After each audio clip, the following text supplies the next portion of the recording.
UGC पर supreme court ने कर दिया कमाल। यूजीसी कानून पर डॉक्टर अंबेडकर के क्या थे विचार। सुप्रीम कोर्ट ने यूजीसी के कानून पर क्यों नहीं हटाई रोक। यूजीसी कानून पर सरकार ने क्या कहा। यूजीसी कानून पर सुप्रीम कोर्ट में यूजीसी ने क्या कहा। और आज के सुप्रीम कोर्ट के निर्णय के बाद, आज के सुप्रीम कोर्ट के ऑर्डर के बाद अब क्या है बहुजन नेताओं की रणनीति और बौद्ध भिक्षुओं की इसमें क्या है भूमिका। जय भीम, नमो बुद्धाय साथियों। आज इन्हीं सब बातों पर हम थोड़ी सी गहराई से चर्चा करेंगे और समझने का प्रयास करेंगे कि आखिर बहुजन समाज की समस्याएं कम होने का नाम क्यों नहीं लेती हैं। आखिर सुप्रीम कोर्ट बहुजन समाज के हित में फैसले क्यों नहीं करता है। और आखिर सुप्रीम कोर्ट यूजीसी का जो कानून है उस पर जो उसने रोक लगाई है उसे क्यों नहीं हटाता है। तो साथियों, बने रहिए इस वीडियो में अंत तक और आप समझेंगे सबसे पहले इस कानून की जड़, क्योंकि जाहिर सी बात है इस कानून के माध्यम से यूजीसी ने दलित छात्रों के साथ शैक्षणिक संस्थाओं में हो रहे भेदभाव के विरुद्ध एक कमेटी बनाने का प्रस्ताव किया, कानून बनाया। और सुप्रीम कोर्ट ने यह कहकर इस पर लगी रोक को हटाने से मना कर दिया कि यह कानून जो है अस्पष्ट है, इसमें इसके मिसयूज होने की बहुत भारी संभावना है।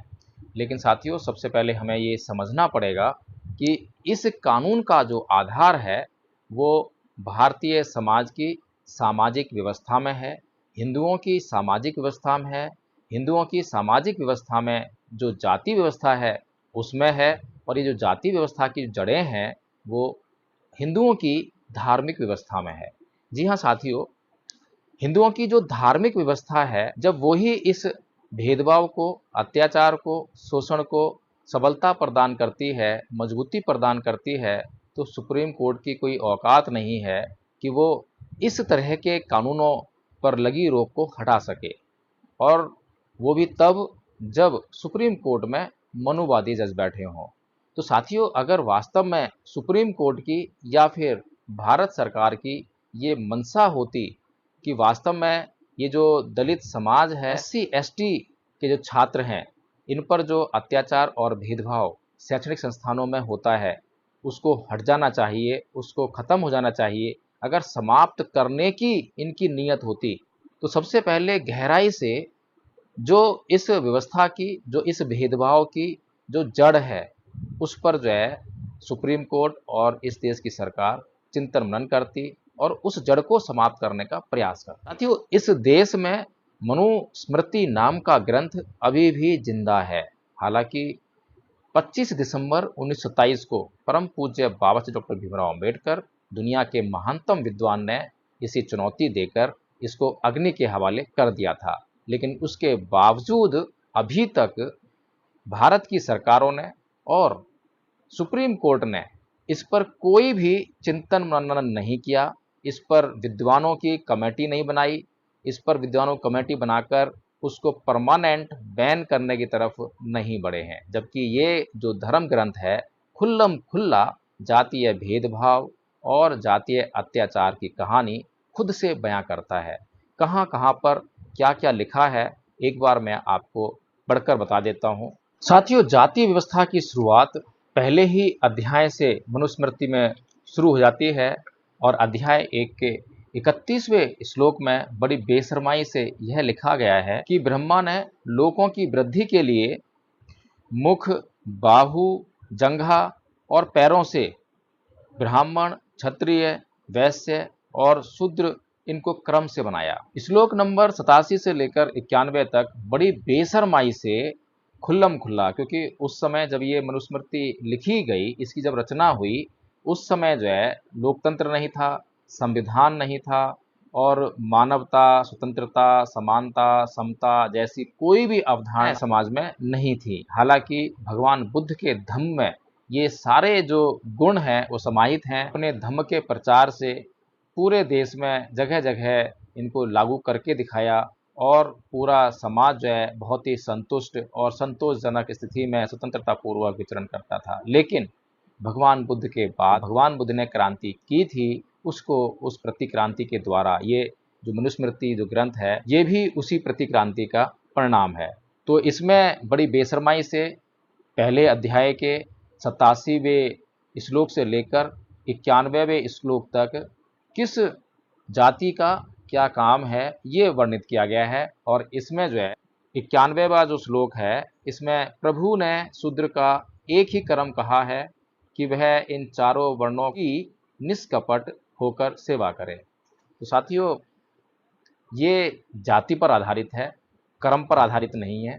पूरी मनुस्मृति में आपको एक भी श्लोक नहीं मिलेगा जहाँ पर ये कहा गया हो, ये लिखा गया हो कि ये व्यवस्था जो है कर्म पर आधारित है और कोई भी शूद्र जो है कर्म करके कभी भी ब्राह्मण बन सकता है या फिर कोई भी शूद्र ब्राह्मण का कर्म कर सकता है। बल्कि इसमें ये व्यवस्था अवश्य दी गई है कि यदि कोई शूद्र ब्राह्मण का, क्षत्रिय का या वैश्य का कर्म करे तो उसे क्या क्या दंड मिलेगा।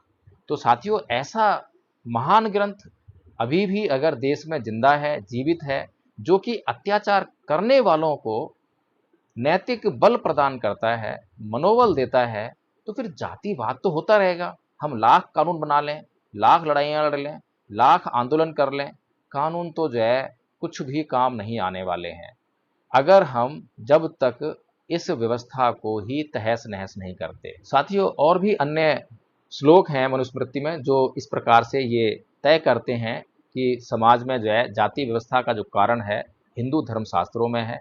इसी बात को पढ़कर, इसका अध्ययन करके और इस बात को जानकर कि जब तक ये जाति व्यवस्था समाज में जिंदा है तब तक जो है इस दलित समाज का, बहुजन समाज का भला नहीं हो सकता है। इसीलिए परम पूज्य बाबा साहेब डॉक्टर भीमराव अंबेडकर ने बहुत ही अच्छी तरीके से जो है इस बात को समझ लिया कि ये जो जड़ है जाति व्यवस्था में है और ये जो जाति व्यवस्था अगर जीवित है, इसको कहीं से जीवन मिल रहा है, तो वो हिंदुओं के धार्मिक ग्रंथ हैं, यानी कि हिंदुओं की धार्मिक व्यवस्था है। यानी कि हिंदुओं का जो धर्म है वो ही जाति व्यवस्था पर टिका है, वर्णाश्रम व्यवस्था पर टिका है। क्योंकि आपको जो है एक घटना जो है अच्छी तरह से याद होनी चाहिए कि जब बाबा साहब डॉक्टर भीमराव अंबेडकर ने हिंदू धर्म को छोड़ने की घोषणा कर दी थी और कोई और धर्म अपनाने वाले थे, तो गांधी जी को जब पता चला तो गांधी जी ने परम पूज्य बाबा साहब डॉक्टर भीमराव अंबेडकर को अपने पास बुलाया और कहा कि अंबेडकर, अच्छा हो कि तुम जो है हिंदू धर्म में रहकर ही हिंदू धर्म में सुधार के लिए काम करो, मैं तुम्हारे साथ हूँ। बाबा साहेब बड़े खुश हुए और बड़ी प्रसन्नता से बोले, ये तो बहुत अच्छी बात है गांधी जी, कोई टकराव भी नहीं होगा। चलिए, हम सबसे पहले जो समस्या की असली जड़ है जातिवाद, और जो समाज में जातिवाद है उसकी असली जड़ है ये वर्णाश्रम व्यवस्था। तो हिंदू समाज से, हिंदू धर्म ग्रंथों से हम सबसे पहले इस वर्णाश्रम व्यवस्था को ही खत्म करते हैं। तो इतने में जो है गांधी जी तिलमिला गए और बोले, नहीं नहीं अम्बेडकर, वर्णाश्रम व्यवस्था तो हिंदू धर्म की आत्मा है, इसको कैसे खत्म कर सकते हैं, ऐसा नहीं हो सकता।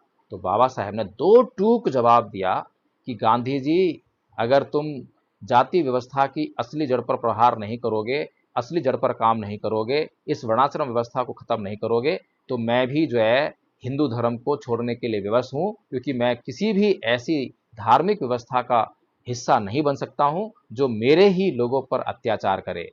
इसीलिए मैं हिंदू धर्म छोड़ने के लिए मजबूर हूँ और मेरे हिंदू धर्म छोड़ने के लिए मैं दोषी नहीं हूँ, इसके लिए हिंदू धर्म के तमाम वो धर्म ग्रंथ जिम्मेदार हैं, हिंदुओं की खुद की धार्मिक व्यवस्था जिम्मेदार है। इसलिए आगे से मेरे सर पे किसी प्रकार का हिंदू धर्म को छोड़ने का, दोष मढ़ने का प्रयास ना करना। तो साथियों, ये बात विश्व का महानतम व्यक्ति कह रहा है, महानतम विद्वान कह रहा है, लेकिन इस बात को तवज्जो उन्हीं का अपना समाज नहीं देता। उन्हीं का अपना समाज जो है अभी भी इसी हिंदू धार्मिक व्यवस्था का हिस्सा बना हुआ है और इसी हिंदू धार्मिक व्यवस्था का हिस्सा ही नहीं बना हुआ है, बल्कि वो इसी व्यवस्था का हिस्सा बने रहना चाहता है और इसी धार्मिक व्यवस्था का हिस्सा बने रहकर जो है वो अपने ऊपर होने वाले अत्याचार और शोषण के खिलाफ कानून चाहता है। और इस कानून को बनाने के लिए हमारे समाज के नेता, बुद्धिजीवी और अब तो बौद्ध भिक्षु भी जो है सामने आकर लड़ाई लड़ने लगे हैं, आंदोलन करने लगे हैं। बहुजन मीडिया जो है बढ़ चढ़कर इन लोगों को प्रमोट करती है, इन लोगों को दिखाती है कि ये देखो समाज के लिए आंदोलन हो रहा है। अरे मूर्खो, मैं साफ साफ बोल रहा हूँ, अरे मूर्खो, अगर तुम बहुजन समाज के नेता हो, अगर तुम समाज के बुद्धिजीवी हो, और बौद्ध भिक्षुओं का तो ये कोई काम ही नहीं है इसमें। बौद्ध भिक्षुओं को इसमें किसी प्रकार का हस्तक्षेप नहीं करना चाहिए, क्योंकि ये जाति व्यवस्था का मामला है। आपका काम समाज में धम्म का प्रचार प्रसार करना है, लोगों को धम्म बताना है, धम्म सिखाना है। ये जिम्मेदारी जो है इस समाज के बुद्धिजीवियों और इस समाज के बहुजन नेताओं के ऊपर है। अगर इस समाज के नेता और इस समाज के बुद्धिजीवी वास्तव में अपने समाज के प्रति ईमानदार हैं और जरा सी भी सोच रखते हैं, तो मैं एक ही सलाह दूंगा कि सबसे पहले इस जाति व्यवस्था के खिलाफ आंदोलन खड़ा करो। तुम इस जाति को बचाने के लिए बार बार जो है कानूनों की मांग करते हो, कानून खत्म किए जाते हैं या बदले जाते हैं तो उसके लिए आंदोलन करते हो, इतना सब कुछ करते हो, लेकिन एक छोटा सा काम तुमसे नहीं होता कि बाबा साहेब का जो मिशन है उसका अनुसरण कर लो, बाबा साहेब की बात का अनुसरण कर लो। अगर बाबा साहेब की बात जन जन तक तुमने पहुंचा दी, आज तो जितने बहुजन नेता हैं सबको बहुजन यूट्यूबर्स जो हैं बहुत बड़े पैमाने पर कवर करते हैं। अगर तुम आज एक फैसला लेते हो, कोई भी बात कहते हो, तो पूरे देश में जो है वो आग की तरह फैलती है। तो क्यों नहीं तुम जो है ये फैसला लेते कि तुम्हें हिंदू धर्म छोड़ना है और तुम्हें अपने लोगों को हिंदू धर्म छुड़वाना है। हो सकता है कि तुम्हारी लड़ाई में 5-10 साल एक्स्ट्रा लग जाएं, तुम्हें सत्ता पाने में 5-10 साल फालतू लग जाएं, और मैं गारंटी से कहता हूं कि कोई भी नेता अगर ये फैसला लेता है, कोई भी बुद्धिजीवी अगर ये फैसला लेता है, तो इस देश में अभी जो तुम लड़ाई लड़ रहे हो केवल एमएलए एमपी बनने की लड़ाई लड़ रहे हो, लेकिन अगर ये तुमने काम करना शुरू कर दिया तो मैं गारंटी देता हूं कि 5-10 साल में आपके हाथ में इस देश की पूरी सत्ता आ जाएगी। क्योंकि ये सभी लोग जो हैं, जो अत्याचार और शोषण झेल रहे हैं, वो सत्ताधारी दल के कारण झेल रहे हैं। क्योंकि सत्ताधारी जो दल है वो मनुवादी है, वो मनुस्मृति के आधार पर चलने वाला दल है, और उसको जो सबलता मिल रही है, उसको शक्ति मिल रही है, उसको जो ताकत मिल रही है, वो हमारे ही वोट से मिल रही है। हमारा ही समाज अभी हिंदू है और हमारा ही समाज अभी बीजेपी में है, मनुवादी पार्टियों में है और आरएसएस का हिस्सा बना हुआ है, इसीलिए ताकत मिल रही है। तो हम किसकी लड़ाई लड़ रहे हैं? हम एक तरफ तो उसी व्यक्ति की लड़ाई लड़ रहे हैं और वही व्यक्ति जो है हमारे ही खिलाफ जो है हमारे ही दुश्मन को ताकत दे रहा है। तो मैं तो अब इन बहुजन नेताओं को, बहुजन बुद्धिजीवियों को अगर नासमझ ना कहूँ, मूर्ख ना कहूँ, तो मैं और क्या कहूँ? मैं मजबूर हूँ। लगातार मेरी इस बात के लिए आलोचना की जाती है कि मैं अपने ही समाज की आलोचना करता हूँ, अपने ही समाज के बुद्धिजीवियों की आलोचना करता हूँ, अपने ही समाज के नेताओं की आलोचना करता हूँ, लेकिन मैं मजबूर हूँ।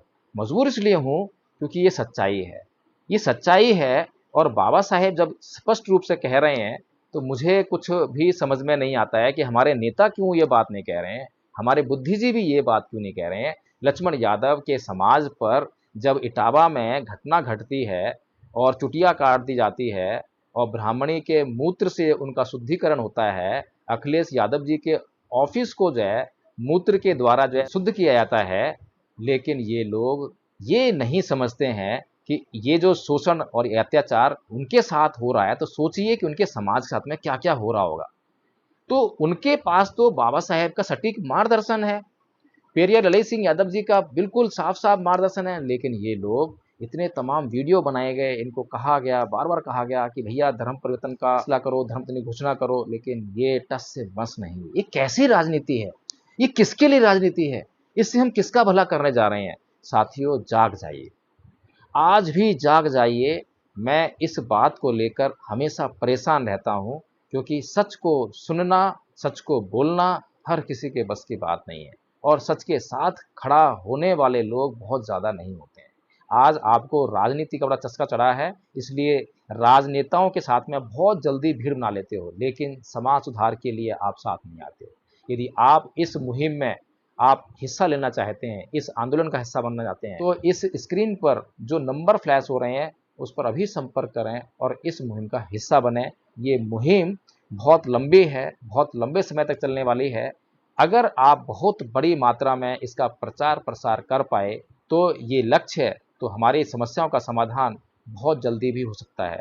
अगर आपको ये वीडियो अच्छा लगा हो तो इसको लाइक करना ना भूलें, शेयर करना ना भूलें और कमेंट करके बताएं कि क्या वास्तव में ये जो मनुवादी सुप्रीम कोर्ट है, मनुवादी सरकार है, इसके फैसलों को बदलने की ताकत क्या बाबा साहेब के मिशन में है या नहीं है? क्या बाबा साहेब के मिशन पर चलकर ही हम अपनी समस्याओं का हल कर सकते हैं या नहीं कर सकते हैं? क्या हम SC ST वर्ग के लिए कानून बनाकर उनको समस्याओं से मुक्त करा सकते हैं? क्या उनके लिए ये जो कानून है ये स्थायी समाधान दे सकते हैं? तो साथियों, कमेंट में मुझे ज़रूर बताएं। जय भीम, नमो साथियों।